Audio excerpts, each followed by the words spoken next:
Bueno, muy bien. Ustedes, este, bueno, en primer lugar, gracias por la invitación, hermana. Para mí es como San Cayetano, pues me encuentra trabajo permanentemente. Así que les agradezco mucho la invitación. Siempre para mí es un gran gusto venir a charlar con ustedes. Y así que bueno, más que nada, gracias por haber venido, ¿no? En un principio. Y después, eh, digo que es un gusto, es un placer venir porque es interesante para los que tenemos cierta edad, no digo viejos, pero somos grandes, ver que los jóvenes se interesan por las cosas buenas, es una cuestión que tiene que ver con nuestra esperanza que no es defraudada, ¿no? Si, bueno, por lo menos hay gente que todavía quiere escuchar cosas buenas. No es el caso, pero ya sigan haciendo estas cosas que valen la pena. Hablamos con la hermana de hablar sobre el sentido de la historia. Hemos charlado para darles un poco un panorama de esto. Entonces me pareció más conveniente que el sentido propio de la historia, hablar un poquito de lo que es o lo que debe ser la realeza de Cristo en la historia, ¿no? Es decir, por qué Cristo es el centro de la historia, el dueño de la historia. Y una de las obras importantes para dedicarse a eso es la del padre Membiel, que es el comunismo y la revolución anticristiana, que es un libro viejo del padre, donde plantea desde el primer capítulo muchas cuestiones que son importantes relativas a la revolución, ¿cierto? Y cómo esa revolución es llevada a cabo por el marxismo, cómo lo hace, que no es el tema que nos va a ocupar nosotros, pero empieza hablando del tema de la historia, ¿sí? La historia es la cuestión básica de esto, ¿no? De cómo se entiende. Entonces, haremos referencia a la historia, es decir, al tiempo que va desde la creación del hombre hasta la venida de Cristo, en ese tiempo contable, que se puede contar, y la relación del cumplimiento del hombre con ese fin que tiene, que es la salvación del alma, por eso Cristo como centro. Para ello hay que definir la historia, concretamente, en los dos aspectos más importantes que tiene, es decir, el conocimiento de la historia, el aspecto nociológico que se llama, y el aspecto ontológico, es decir, el ser propio de la historia, ¿no? ¿Alguno sabe alguna definición de la historia? ¿Alguno de los que estudian historia, alguna definición propia de la historia? Podríamos definir la historia como, por ejemplo, la sucesión sucesiva de sucesos sucedidos sucesivamente. Es una buena definición, ¿no? Pero eso no abarca, no es verdaderamente la historia. La historia es otra cosa, que es lo que vamos a tratar de ver en este caso. El aspecto nociológico de la historia, es decir, cómo se conoce la historia, es la que define la historia como el estudio científico de los hechos puramente humanos trascendentes del pasado. No es para que retengan la definición, sino para que veamos de qué se trata, ¿no? El estudio científico significa, como dice la filosofía clásica, el estudio del conocimiento por sus causas. Este estudio está referido a hechos, ¿cierto? A acontecimientos que se dan en un determinado tiempo, ¿no? Un acontecimiento, un hecho. Entonces, acá lo que se pregunta es, ¿existe el hecho histórico o existe el conocimiento histórico de un hecho? Y eso es importante saberlo, porque no todos los hechos son históricos, ¿eh? Histórico es un hecho, todos los acontecimientos son hechos desde el punto de vista práctico, pero no tenemos un conocimiento histórico de todos los hechos. Entonces, en la historia entran aquellos hechos de los cuales nosotros tenemos conocimiento por distintas razones. ¿Se entiende más o menos? Es decir, no todos los hechos, un hecho de la naturaleza, por ejemplo, ¿cuándo se constituye en un hecho histórico? Cuando tiene una trascendencia para una determinada comunidad o sociedad, ¿eh? Nosotros no hacemos la historia del huracán o de la historia de los maremotos, ¿no? En la medida que afecten una cuestión concreta. De hecho, hay un autor, Millán Puelles, que dice específicamente eso. Lo que existe es el conocimiento histórico de los hechos.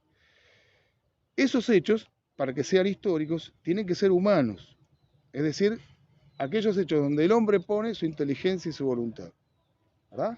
Por ejemplo, el respirar no es un hecho histórico. Todos lo hacemos y no hay voluntad en eso.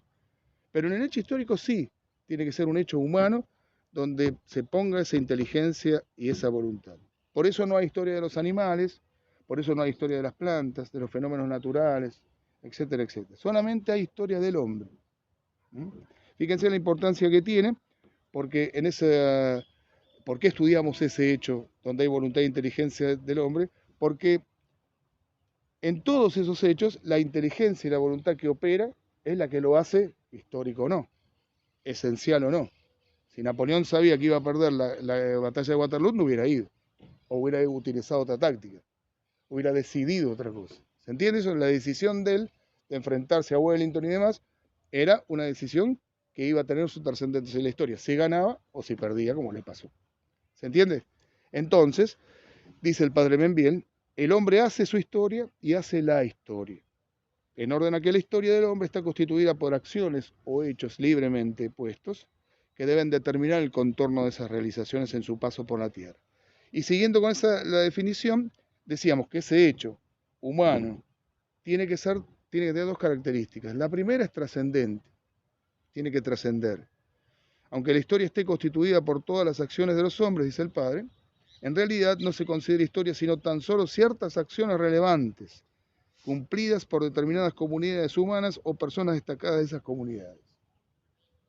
¿Qué decimos? ¿Por qué trascendente? Trascendente para alguien. Hay hechos históricos que son trascendentes para las personas. Por ejemplo, hace unos años se murió mi padre, el abuelo de Benito. Eso es trascendente para nuestra familia, pero para ustedes nadie sabe ni siquiera que eso sucedió. ¿Entendido? Pero todos sabemos que murió Maradona, por ejemplo. No es que sea trascendente, pero afectó a la comunidad, porque hay una comunidad que se dedica a una parte que es el deporte del fútbol, entonces tiene relación con eso. ¿Me explico? Es decir, tiene que ser trascendente en ese sentido. Y aparte de ser trascendente, necesariamente tiene que ser un hecho del pasado. La historia estudia hechos del pasado, porque siempre está referido, es decir, cada acontecimiento que sucede ya es un hecho del pasado. Por ejemplo, en este caso, el que yo haya llegado hace un ratito ya forma parte del pasado, ya no lo podemos modificar eso. ¿Entendido? Pero tampoco podemos modificar el hecho del futuro por el hecho histórico. Entonces, cuando se habla de historia del futuro, fin de la historia, etc., no existe eso realmente porque no hay del futuro, siempre es un hecho del pasado. Y como esos hechos del pasado no se pueden modificar, el único que se mantiene en acto permanente es Dios. Por eso la eternidad. La eternidad no tiene tiempo, por eso no hay historia en la eternidad. La teología de la historia, dice Caturelli, parte de lo revelado, de manera que no puede hablarse de teología en sentido estricto. Es en realidad una consideración de la historia, pero a partir de la revelación solamente, dice él, ¿no? En un libro que se llama El hombre de la historia. Es un libro de filosofía de la historia, uno de los mejores, de hecho. Esto significa que la revelación nos permite determinar no que el hombre ha sido creado simplemente, sino que lo fue en tal momento preciso del tiempo. Y eso determina la causa eficiente de la historia, que es Dios actuando en el mundo. Entonces, la historia tiene un comienzo, que es la creación del hombre. Siempre, eso es invariable. Por eso no hay prehistoria. Vieron que se habla de la prehistoria, de la era del metal, eso no es historia, no pertenece a la ciencia histórica. La ciencia histórica aparece cuando el hombre es creado. Y esta definición, decíamos, para poder entender la historia, se complementa con la definición ontológica de la historia. Es decir, ¿qué es el ser de la historia? Nosotros muchas veces confundimos el ser con el acontecer. Pensamos que la historia es San Martín cruzó los Andes. Ese hecho, es el acontecer. El ser de la historia es otra cosa, es el para qué, el por qué, el cómo San Martín cruzó los Andes. ¿Entendido? Pues no es lo mismo pensar que San Martín cruzó los Andes para liberar a Chile de los malvados españoles que pensar que San Martín cruzó los Andes para conservar esas tierras en manos de los españoles buenos. Son dos cosas distintas. Entonces, en ese sentido, tiene que ver eso. La historia es empieza con la creación del hombre, como decíamos recién.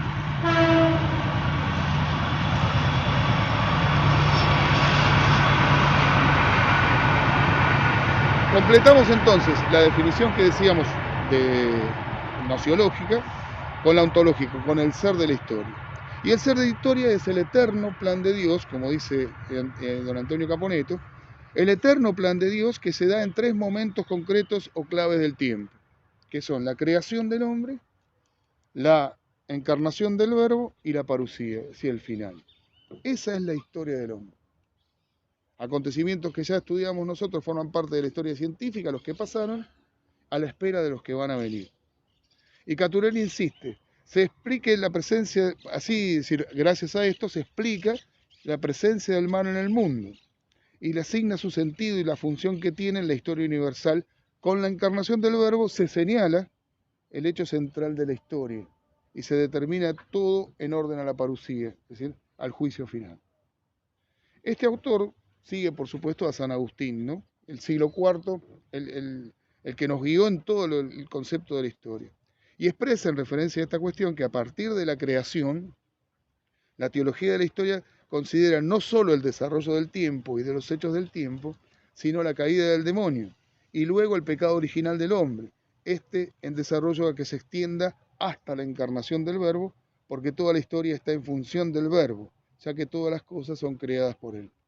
Pero toda la historia y todo lo creado está ordenado no al Verbo simplemente, sino al Verbo encarnado, al hombre Dios, a quien habita toda la plenitud de la divinidad, es la cabeza de la iglesia y el primer nacido entre los muertos. ¿Qué significa esto traducido? Es lo siguiente.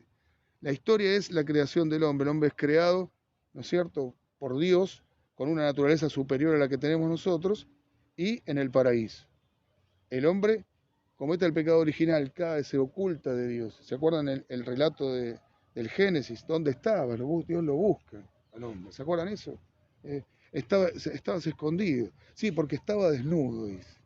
Es decir, el desnudo significa me quedé sin nada frente a Dios. Y Dios en su infinita bondad, ¿qué hace? En vez de castigarlo, le promete un redentor. Ese es el momento de la encarnación, ¿verdad? Y después de la encarnación empieza el camino hacia el final, que es el nuestro, el camino de la gracia de Dios hasta la parusía. Ahora vamos a explicar un poquito de eso. El Padre, ¿se entiende, no? Eso más o menos. Es decir, por eso es la encarnación es la plenitud del tiempo, es cuando Jesucristo decide venir, que se complementa, ¿no?, por supuesto, con la muerte y resurrección hasta la venida. Ese es el sentido de la historia, ese es el ser de la historia a mí. Por eso hablamos de la historia del hombre. Insiste Caturelli en que esto permite que se explique, bueno, ya lo dije eso.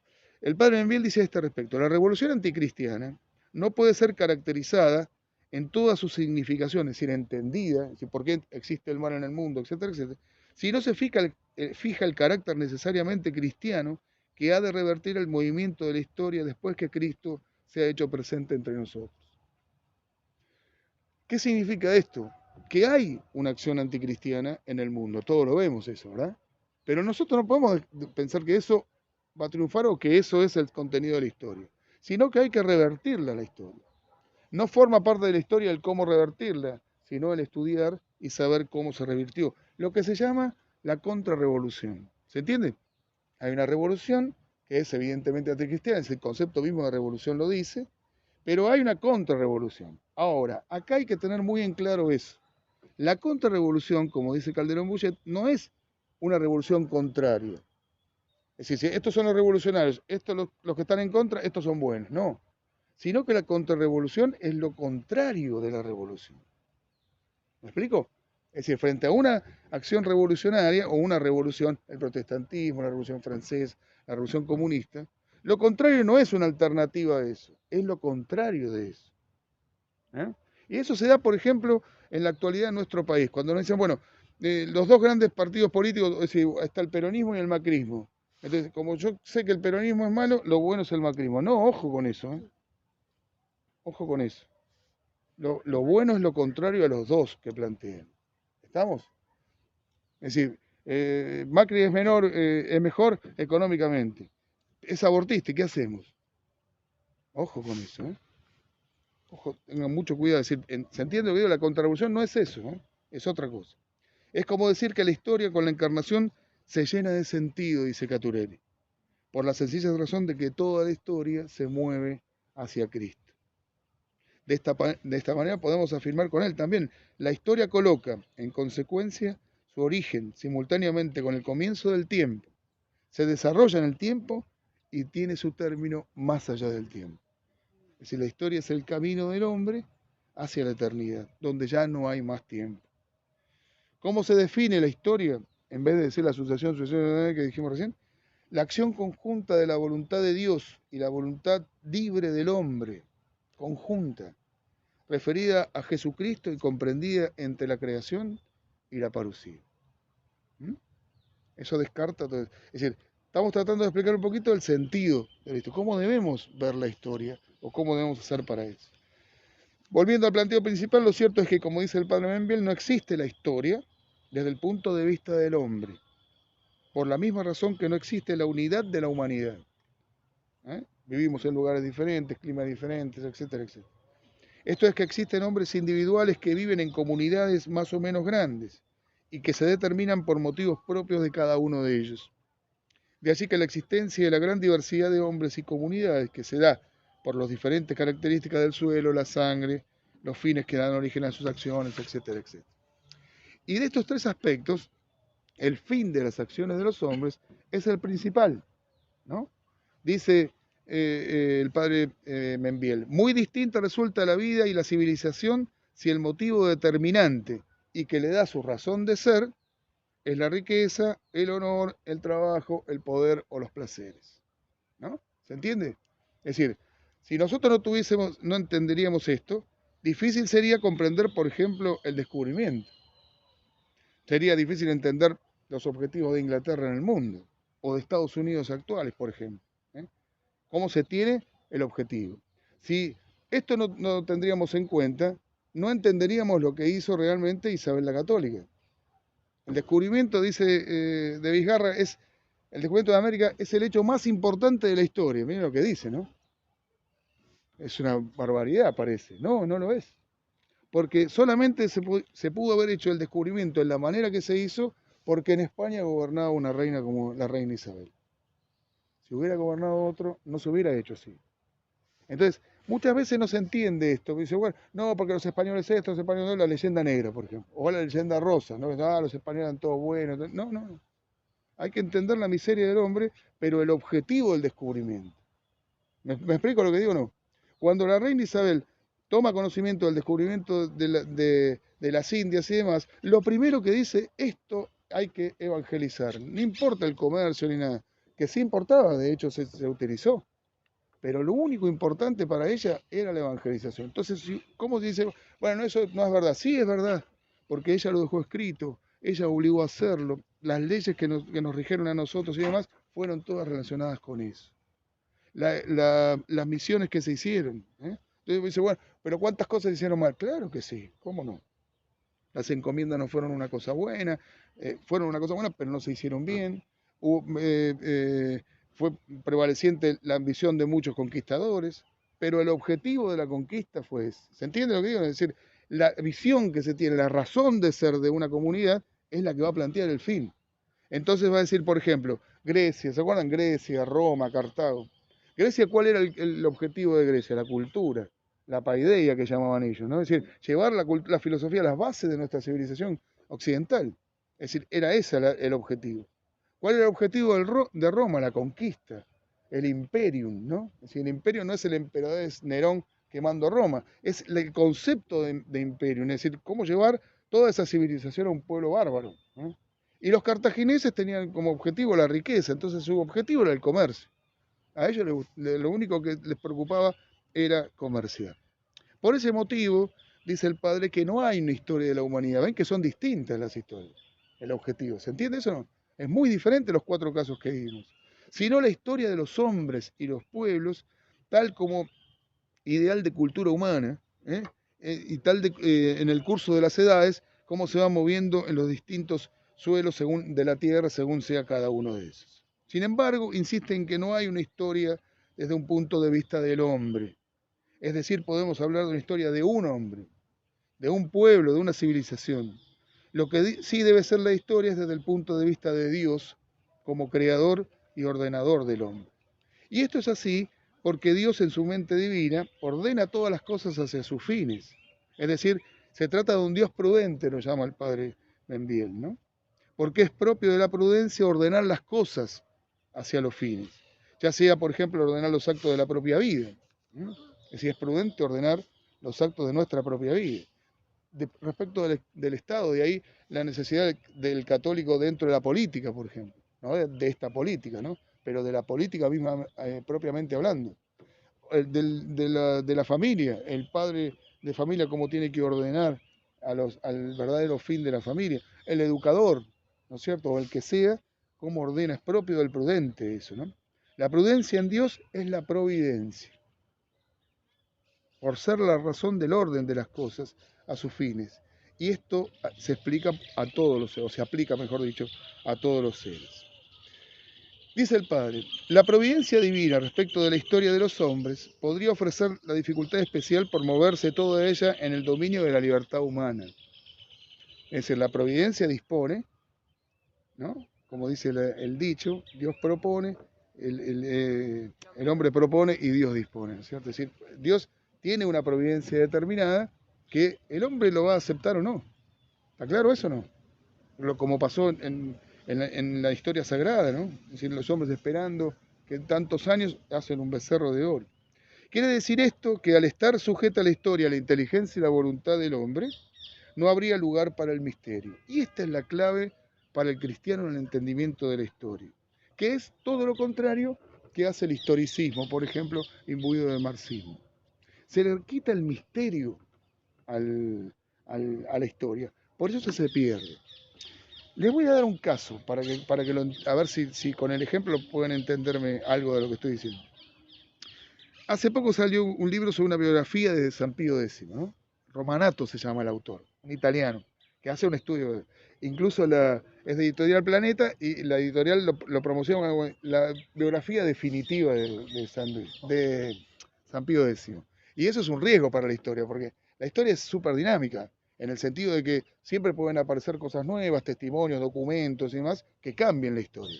Por ejemplo, hace unos 30 años o 20 años se encontró en el Archivo General de la Nación un acta de un escribano donde Ana de Matos, la señora que donó todas las tierras para la Virgen de Luján, no para la Basílica, porque eso estamos hablando de 1600, la Basílica del siglo XIX, donde ella dice que compra al negro Manuel por 250 pesos. Y toda la tradición y la historia, la leyenda, había dicho que el negro Manuel había sido obligado a ir con la Virgen para cuidarla.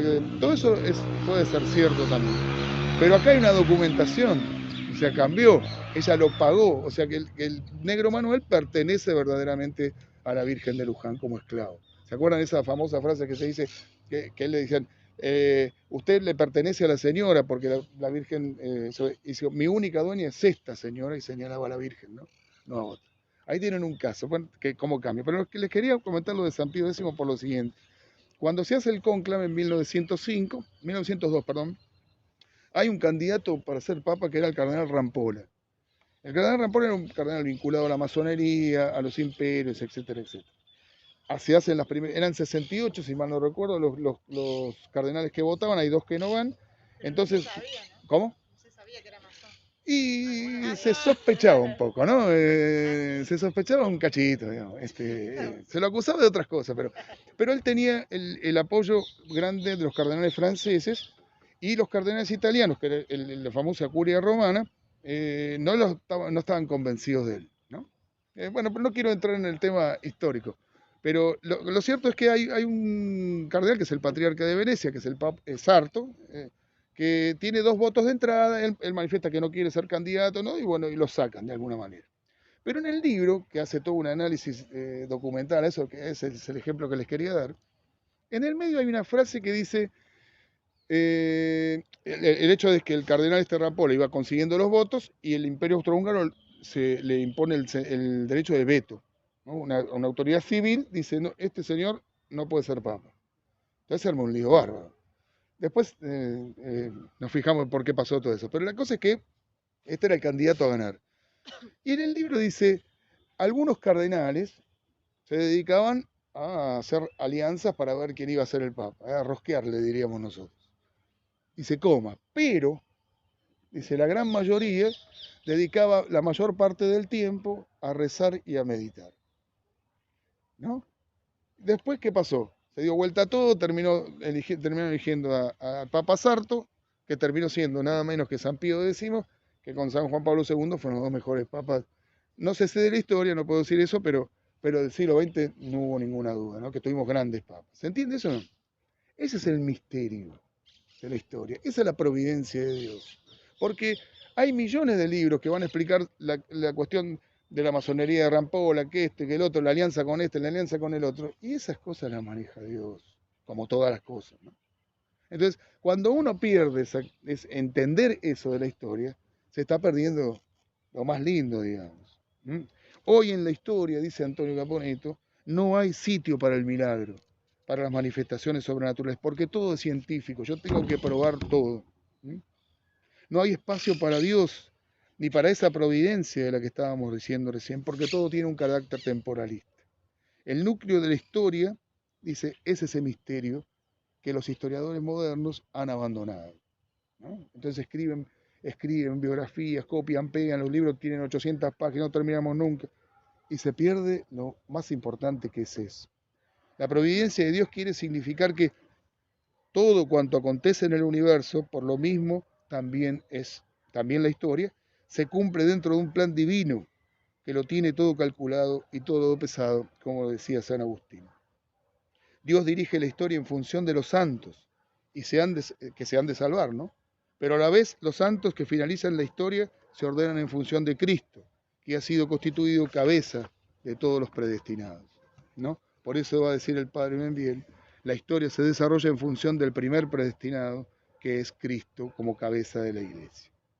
Por tanto, esta preeminencia de Cristo, ahora ya vamos a la cuestión central, se extiende no solo a las almas de los santos, sino también a sus cuerpos. Como dice San Pablo, todas las cosas son vuestras, vosotros sois de Cristo y Cristo es de Dios. Y digo clave porque significa que todas las cosas están al servicio del hombre y no al revés, como sucede ahora, ¿no? Todas las cosas están al servicio del hombre. Si no, fíjense la ecología, todo eso, ¿no? Cómo el hombre se preocupa por la salvación del osito panda y promueve el aborto, ¿no? Indiscriminadamente. Las cosas están al servicio del hombre, porque el hombre está al servicio de Dios, ¿no? Por eso dice el Padre que el hombre no debe vanagloriarse de nada, ya que ha de usar las cosas conforme a su propio fin. Es decir, la regla de San Ignacio del tantum quantum. ¿Se acuerdan en los ejercicios, no? Yo uso las cosas en tanto y en cuanto me lleven al fin, porque el hombre ha sido creado para alabar, hacer reverencia y servir a Dios. De allí se deriva el que llama el segundo cuestionamiento, es decir, que somos de Cristo, ¿no? O sea, con lo que decíamos del hombre, lo que decíamos al principio, ¿no? El hombre es de Cristo, Cristo es de Dios. Decíamos que somos de Cristo, para lo cual manifiesta que la historia tiene por fin y por destino pertenecer a Cristo. No tiene otro fin último, no tiene otra razón de ser. La historia significa a Cristo y la historia está a su servicio total. Y por último, que Cristo es de Dios, ¿no?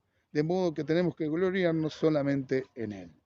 El curso de los acontecimientos históricos no es, en definitiva, para el hombre o la persona humana, sino para el hombre predestinado que pertenece a Jesucristo. Y esto es así porque el ser Jesucristo, centro y Señor de la historia, es el dueño de la misma. Y por eso le asiste el derecho de someterla a su juicio definitivo al fin de los tiempos. Y esta es, en definitiva, la clave de todo, ¿eh? Jesucristo es el Señor de la historia. Toda la historia gira en derredor de Él. ¿Se acuerdan que se dice en la Edad Media era cristocéntrica? Porque toda la sociedad se dirigía hacia Él. Y ese, como es el dueño de la historia, tiene el derecho, en el juicio final, de hacer un juicio definitivo, ¿no? Sobre todos los tiempos. Acá conviene entonces adentrarnos un poco, y quería mencionárselos, porque cada vez que hablamos de historia no podemos no hacerlo, a San Agustín, ¿no? San Agustín escribió muchas cosas, entre las cuales está La ciudad de Dios, que es el libro más conocido, es la verdadera teología de la historia. Se lo voy a resumir en 2 o 3 frases, no se lo voy a leer, es así gordo, y por supuesto es muy interesante. Él ve genialmente la historia, que está regida por 2 impulsos, dice, que llama amores, ¿no? Amores, y que se dividen en 2 grandes grupos, en 2 grandes ciudades. Y dice así, es el capítulo 14. 2 amores hicieron 2 ciudades. El amor a sí mismo, hasta el olvido de Dios, hizo la ciudad de la tierra. El amor a Dios, hasta el olvido de sí mismo, hizo la ciudad celeste.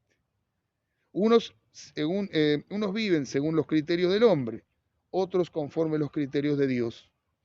En una reina Jesucristo y en la otra Satanás, dice. Y después va a completar en otro libro, 2 ciudades, la de los pecadores y la de los santos, recorren la vida desde la creación hasta el fin de los tiempos. En ellas los cuerpos están entremezclados, pero las voluntades separadas. Es el trigo y la cizaña, ¿no? dentro de una misma situación, como hay dos ciudades. La ciudad del hombre, que es la ciudad